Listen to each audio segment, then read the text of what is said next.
Chapter 27. Desimone pried open her eyes with a groan.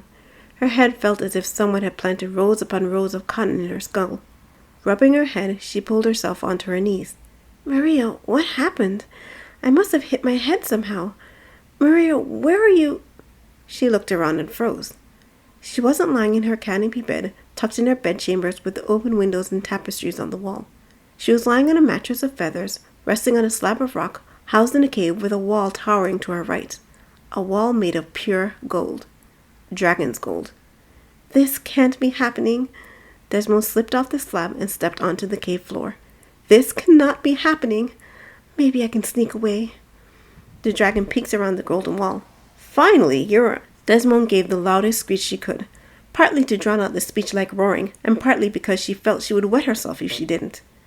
"Now wait a moment," Desimone screamed again, even louder than before. "If you would just let me," she shrieked again, dove under the dragon, and darted for the cave mouth. If she could only escape, make it to a stand of trees or within sight of the city walls, then surely the guards and knights would see her and... She came to the halt at the edge of a cliff, perched halfway up a mountain. A vast meadow spread out below her, and her city was nowhere to be seen. "Now then," the dragon caught her around the waist. "Please listen to me," Desimone screamed on the verge of tears. The dragon cocked his head. "You're not going to stop doing that, are you?"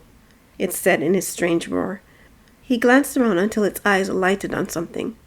Ah! With its other paw, it picked up a golden gilded cage and set it on a rock ledge about 3 feet off the ground. After thrusting her inside, it slammed the door closed and shook its head. Muttering to itself, it wandered to the cave mouth and launched itself into the air. Desimone slid down the side of the cage. "What am I going to do when the thing gets hungry?" She wrapped her arms around herself. "Oh, Galway, please, hurry and save me." Burying her face in her arms, she burst into tears.